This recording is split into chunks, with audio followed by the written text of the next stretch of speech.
നമസ്കാരം എല്ലാവർക്കും. മലയാള cinema താരബാഹുല്യങ്ങളുള്ള cinema ഒരുപാട് കണ്ടിട്ടുണ്ട്. എൻ്റെ ഒരു വശത്തു നിന്ന് ഒരിത്തിരി കൂടുതൽ പ്രകാശം വരുന്നുണ്ടാകും സ്വാഭാവികമായും. മലയാള സിനിമയുടെ ഏറ്റവും പ്രിയപ്പെട്ട താരങ്ങൾ എന്ന് പറഞ്ഞാൽ പോരാ, മലയാള സിനിമ അതിൻ്റെ ജീവിതം കൊണ്ട് അടയാളപ്പെടുത്തിയ അഭിനേതാക്കൾ എൻ്റെ ഒപ്പമുണ്ട്. അതിലൊരാൾ എന്നത് ഞാൻ ഒരു തരത്തിലുള്ള ഇൻട്രോയും നൽകണം എന്നത് ആവശ്യമേ ഇല്ലാത്ത ഒരാളാണ്. നമ്മുടെ എല്ലാവരുടെയും അഭിമാനം, നമ്മുടെ സന്തോഷം, കാണുമ്പോൾ സന്തോഷം കൂടി വരുന്ന ഒരാൾ, നമ്മുടെ പ്രിയപ്പെട്ട മമ്മൂക്ക. അല്ല എന്നുണ്ടോ? ഞാൻ കുഞ്ചാക്കനെ നോക്കിക്കൊണ്ടിരിക്കുകയായിരുന്നു. ഞാൻ അപ്പുറത്തോട്ട് നോക്കുകയാണ്. ശരി, പക്ഷെ അതിനൊപ്പം എനിക്ക് ഓർമ്മയുണ്ട്, എൻ്റെ വീടിൻ്റെ മുറ്റത്ത് വീട്ടിലേക്ക് കയറുന്നയിടത്ത് ഒരു ചെറിയ പച്ച കളർ ഷർട്ട് ഇട്ട ഒരു ചിത്രമുണ്ട്. ഒരു ബൈക്കിലിരിക്കുന്ന ഒരു ചിത്രം. ഇവിടെ ഒരു ബട്ടൺസിൽ കുടുങ്ങിക്കിടക്കുന്ന ഒരു മാലയുണ്ട്. ആ ചിത്രം ഇല്ലാത്ത ഒരു വീട് ഒരു കാലത്തുണ്ടായിരുന്നില്ല കേരളത്തിൽ. പിന്നെ ഒരൊറ്റ ക്യാരക്ടറിന്റെ പേര് ഒരു 10-15 അത്രയും ഉണ്ടാവുമോ അല്ലേ? ഒരു 5 മിനിറ്റ് ഒരു സിനിമയിൽ വന്നിട്ട് ഗുപ്തൻ എന്നൊരു പേര് പറഞ്ഞാൽ പിന്നെ നമുക്കൊരു ഇൻട്രോ ആവശ്യമില്ലാത്ത ഒരാൾ രാജീവ് മേനോൻ. ഈ 3 പേരുമാണ് എന്നോടൊപ്പം ഇരിക്കുന്നത്. പെറ്റഡ് സിനിമയുടെ വിശേഷങ്ങൾ പറയാൻ, മലയാള സിനിമയുടെ ഇനി സംഭവിക്കാനിരിക്കുന്ന മഹാത്ഭുതത്തെക്കുറിച്ച് നമ്മളോട് സംസാരിക്കാൻ. നമുക്ക് പറയൂ, എന്താണ് ഈ സിനിമ, എങ്ങനെയാണ് ഈ സിനിമ സംഭവിച്ചത്? ഈ സിനിമയുടെ കഥയുമായിട്ട് ആദ്യം എൻ്റെ അടുത്ത് വന്നപ്പോൾ തന്നെ ഞാൻ വിചാരിച്ചത് മലയാള സിനിമയുടെ കയ്യിൽ ഒതുങ്ങുന്ന ഒരു സിനിമയായിരിക്കില്ല. അത്രയും വലിയ ക്യാൻവാസിലുള്ള ഒരു വലിയ സിനിമ, വലിയ സ്കെയിൽ എടുക്കേണ്ട സിനിമ, ഇതെങ്ങനെ നമ്മൾ എടുക്കാൻ പറ്റും? Too big for Malayalam. അങ്ങനെ മഹേഷിൻ്റെ അടുത്ത് ഞാൻ പറഞ്ഞു, ആരാ പ്രൊഡ്യൂസർ? ഇവരുണ്ട് മറ്റൊക്കെ പറഞ്ഞു. പക്ഷെ ഒന്നും വർക്കൗട്ട് ആവുന്നില്ല. പിന്നെ ആൻഡ്രോ എൻ്റെ കൂടെ എപ്പോഴുള്ള ഒരാളായതുകൊണ്ട് ആൻഡ്രോ ആ ഭാരം ഏറ്റെടുക്കുകയാണ് ഉണ്ടായത്. ആൻഡ്രോയ്ക്ക് സപ്പോർട്ടറായിട്ട് കുറച്ച് പേരുണ്ട്, അത് ഒറ്റയ്ക്കല്ല. അങ്ങനെ അത് ആരംഭിച്ചു. സിനിമ അവസാനം ഷൂട്ട് ചെയ്ത് മെയ് 1 പുറത്തിറങ്ങാൻ തയ്യാറായിരിക്കുക. ആദ്യം വരുമ്പോൾ മമ്മൂക്ക മാത്രമാണ് മനസ്സിൽ എന്നാണ് സംവിധായകൻ പറഞ്ഞത്, മഹേഷ് പറഞ്ഞത്. മോഹൻലാലിന്റെ പേര് മാത്രം പറഞ്ഞിട്ടില്ല, അത് മമ്മൂക്കയാണ് പറഞ്ഞത്. അല്ലല്ല, അതിന് നമ്മൾ കുറച്ചുകൂടെ നാഷണൽ അട്രാക്ഷൻ കിട്ടാൻ വേണ്ടി അങ്ങനെ ആരെങ്കിലും, ബഡ്ജറ്റും കൂടി കാരണമായിരിക്കും അല്ലേ? ബഡ്ജറ്റും കൂടെ നോക്കുമ്പോൾ നമുക്ക് ഒന്ന് ആരെങ്കിലും ബോംബെയിൽ നിന്ന് ഇറക്കാം, ഹിന്ദി സ്റ്റാർസിനെ വിളിക്കാമെന്നുള്ളൂ. ഞാൻ പറയും, നാഷണൽ സംഭവത്തൊന്നും ഹിന്ദി തല തന്നെ വേണമെന്നില്ല, നമ്മളൊക്കെ അത്യാവശ്യം അറിയുന്നവരാണ് അവിടെ. അങ്ങനെയാണ് മോഹൻലാൽ വരാൻ. അവിടെ പുള്ളിയോട് സംസാരിക്കാൻ പറഞ്ഞു. സംസാരിച്ചപ്പോൾ പുള്ളി വിത്ത് ഹാപ്പി, വളരെ സന്തോഷത്തോടുകൂടി പുള്ളി സ്വീകരിക്കാം. എത്ര വർഷത്തിന് ശേഷമാണ് അല്ലേ രണ്ടുപേരും കൂടി? ഞങ്ങൾ സിനിമയിൽ അഭിനയിക്കുന്നില്ലെന്ന് മാത്രമേ ഉള്ളൂ, എല്ലാം കാര്യങ്ങൾ. ശരിയാണ്. ഓരോ പോസ്റ്റ് വരുമ്പോഴും, ഓരോ പിറന്നാൾ വരുമ്പോഴും, ഓരോ സിനിമ പറഞ്ഞൊരു ഷോ, അത് ഇത് നമ്മളങ്ങനെ ഒരു മിസ്സിങ് പരസ്പരം ഇല്ല. അങ്ങോട്ടും ഇങ്ങോട്ടും കാണാതിരിക്കുമോ സംസാരിക്കാതിരിക്കുമോ, എപ്പോഴെങ്കിലും എന്തെങ്കിലും കാരണത്തിന് സംസാരിക്കേണ്ടി വരും, അല്ലെങ്കിൽ കാണേണ്ടി വരും, അല്ലെങ്കിൽ എവിടെയെങ്കിലും പൊതുവേദികളിൽ കാണും, അങ്ങനെയൊക്കെ ഉണ്ടാകും. അത്രത്തോളം ഒരുപക്ഷെ ഇവരെയൊന്നും കാണാറില്ലായിരിക്കും നമ്മൾ.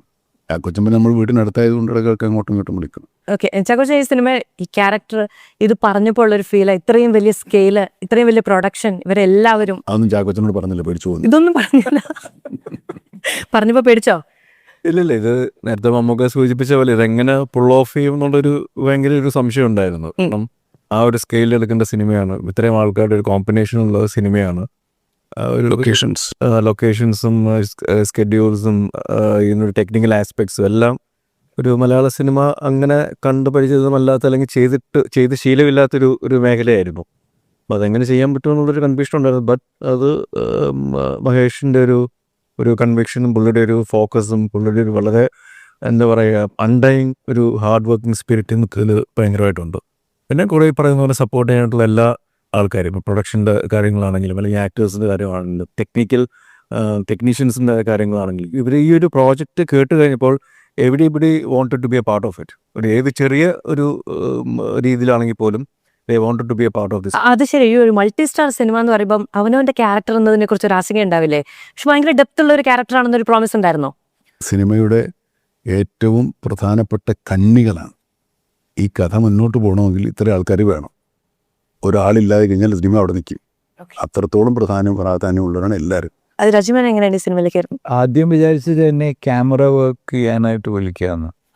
പിന്നെ അതിൻ്റെ എൻഡിലാണ് ഞാൻ ചോദിച്ചു, ആരാണ് ഇതിൻ്റെ സിനിമാറ്റോഗ്രഫി ചെയ്യാൻ? അപ്പം മനുഷ് നന്ദൻ ചെയ്യാമെന്ന്. അപ്പോഴാണ് എനിക്ക് ഡൗട്ട് വന്നത്. പിന്നെ പറഞ്ഞു, ഇങ്ങനെ ഈ ഒരു ക്യാരക്ടർ ചെയ്യണമെന്ന്, ചെയ്യാൻ പറ്റുമെന്ന് അയാൾക്കൊരു വിശ്വാസമുണ്ട്. അത് കാരണം കൊണ്ടായിരിക്കും. ഭയങ്കര ഭംഗിയുള്ള ഒരാൾ വേണമെന്ന് വിചാരിച്ചിട്ടാണോ? ഭംഗി മാത്രമല്ല സ്വഭാവവും അങ്ങനെ വേണമെന്നുള്ളൊരു ഭംഗിക്കിപ്പോൾ ആർക്കാ കുറവ്?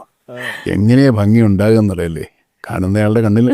നമുക്കിപ്പം ഈ സമയത്ത് മലയാളത്തിൽ ഇറങ്ങിയ 2 സിനിമകൾ വളരെ ലൈറ്റായിട്ട് തിയേറ്ററിൽ ഇരുന്ന് കാണാൻ പറ്റുന്ന 2 സിനിമകളാണ്. ഒന്ന് വാഴ, ഒന്ന് മോഹിനിയാട്ടം. അതിനിടയ്ക്ക് പാട്രിയറ്റിൻ്റെ ട്രെയിലർ വരും. നേരത്തെ രമേശ് പിഷാരിയോട് സംസാരിച്ചപ്പോൾ അദ്ദേഹം പറഞ്ഞു, ആ ട്രെയിലർ വരുന്ന സമയത്ത് തിയേറ്റർ മാറും, നമ്മളെന്തോ വലുത് കാണുന്നു എന്നൊരു ഫീൽ ഉണ്ടാവും.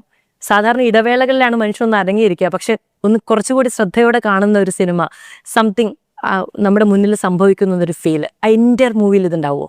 മൂവിയിലുള്ള ഭാഗങ്ങൾ തന്നെയാണ് ട്രെയിലറിൽ കാണിക്കുന്നത്. അതും അതിൻ്റെ ഏറ്റവും മുടിയൊക്കെയല്ലേ ഉള്ളൂ. സിനിമ വരുമ്പോൾ ഇത് അങ്ങനെയാണ് നമ്മൾ ഈ കാണാൻ വരുന്ന ആൾക്കാരെ പ്രതീക്ഷിച്ചിട്ടാണ് ഈ സിനിമ മലയാളികൾ മാത്രം പ്രതീക്ഷിച്ചിറക്കിയിട്ടുള്ളതാണ്. നമ്മുടെ അഭിമാനമായി തീരേണ്ട ഒരു സിനിമയാണ്. ഈ മോളിവുഡിന്റെ ഒരു വലിയ പ്രശ്നമാണ്, നമുക്ക് ഇത്രയും ഓഡിയൻസേ ഉള്ളൂ. മതി, ഇത്രയും ഓഡിയൻസ് മതി നമുക്ക് അതിൽ നിന്ന് കൂടുതൽ മലയാള സിനിമയ്ക്ക് അത്രയും വലിയ മാർക്കറ്റ് ആയി കഴിഞ്ഞു.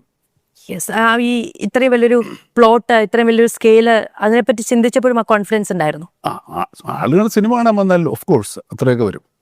ശരി, അങ്ങനെ കാണാൻ വന്നാൽ അവരുടെ സിനിമയോടുള്ള ഏറ്റവും വലിയ ആത്മാർത്ഥമായ അർപ്പണം തന്നെയാണ് ഈ സിനിമയെ കൊണ്ടുവരുന്നത്.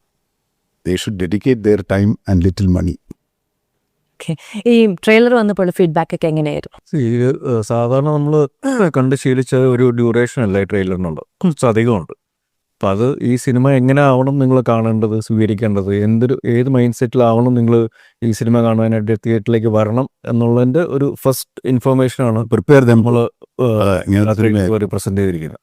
തീർച്ചയായിട്ടും നേരത്തെ സൂചിപ്പിച്ച പല ഹിറ്റ് സിനിമകൾ ഓടുന്നതിനിടയ്ക്ക് ഇടവേളയിൽ നമ്മുടെ പേട്ടിൻ്റെ ട്രെയിലർ കാണുമ്പോൾ ആൾക്കാർ പോകാതെ അവിടെ ഇരുന്ന് തന്നെ ഇത് കാണുന്നുണ്ടെങ്കിൽ ആ രീതിയിൽ തന്നെ ആ സിനിമ തിയേറ്ററിൽ വന്ന് കണ്ട് എക്സ്പീരിയൻസ് ചെയ്യേണ്ട ഒരു സിനിമയാണ്. ഇതിന്റെ ഈ നേരത്തെ ലൊക്കേഷൻസിന്റെ കാര്യം നിങ്ങൾ പറഞ്ഞു, ഇതിൽ ഇല്ലാത്ത ഒന്നും ഇല്ലല്ലോ. വിമാനത്താവളമുണ്ട്, ഫൈറ്റർ ജെറ്റ്സ് ഉണ്ട്, കപ്പലുണ്ട്, അപ്പോ കാരിയർ പ്ലെയിൻ ഉണ്ട്, സംഘാടന വാഹനങ്ങളില്ല, കാണാത്ത സ്ഥലങ്ങളില്ല, ലോകം മുഴുവനും പോയി ചിത്രീകരിച്ചു, പിന്നെ കൊച്ചിയിലും.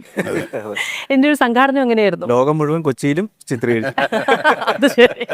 കൊണ്ടുപോകാന്ന് പറഞ്ഞ് പറ്റിച്ചു അല്ലേ? അതങ്ങനെയല്ല, ഇതിപ്പോൾ അത് എനിക്ക് തോന്നുന്നു മഹേഷിന്റെ ഒരു എഡിറ്റർ എന്നുള്ള രീതിയിലും കൂടെ ഉള്ള ഒരു ക്വാളിറ്റി അതിൽ നമുക്ക് കാണാനായിട്ട് സാധിക്കും.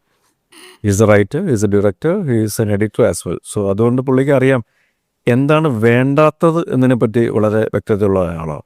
വെറുതെ എടുത്തു വെക്കുന്നതിന് പകരം ആവശ്യമുള്ളത് മാത്രം എടുക്കുക, അല്ലെങ്കിൽ ആവശ്യമില്ലാത്തത് വേണ്ട, ഇത്ര മതി എന്ന് പറയുന്ന ഒരു എഡിറ്റ് പോയിന്റ് പുള്ളിയുടെ മനസ്സിലുള്ളതുകൊണ്ട് തന്നെ അൺനെസസറി ആയിട്ടുള്ള വേസ്റ്റേജ് നമുക്ക് ടൈം ആണെങ്കിലും മണി ആണെങ്കിലും എഫേർട്ട് ആണെങ്കിലും അതൊക്കെ നമുക്ക് അവിടെ സേവ് ചെയ്യാൻ പറ്റുന്നുണ്ട്. അപ്പോൾ അതുകൊണ്ടാണ് എനിക്ക് തോന്നുന്നത് ഇങ്ങനത്തെ ഒരു സ്കെയിലുള്ള ഒരു ഗ്രാൻഡറുള്ള ഒരു ഫിലിം നമുക്ക് പുൾ ഓഫ് ചെയ്യാൻ പറ്റുന്നുള്ളത്. അത് ഈ പറഞ്ഞ പോലെ നേരത്തെ സൂചിപ്പിച്ച പല ലോകങ്ങളും നമുക്ക് കൊച്ചിയിൽ പ്ലേസ് ചെയ്യാനായിട്ട് സാധിക്കുന്നത് അങ്ങനത്തെ ഒരു വിഷൻ, ആ ഒരു ഇമാജിനേഷൻ പുള്ളിക്ക് ഉള്ളതുകൊണ്ടാണ്. അതിനെ സപ്പോർട്ട് ചെയ്യുന്ന ഒരു ടെക്നിക്കൽ ടീമും ഒരു പ്രൊഡക്ഷൻ സെറ്റപ്പും കാര്യങ്ങളൊക്കെ ഉള്ളതുകൊണ്ട് made things easy, not easier, ഒരു വളരെ ടീഡിയസ് ഒരു എഫേർട്ടും കാര്യങ്ങളൊക്കെ ആയിരുന്നു. But it happened, it materialised.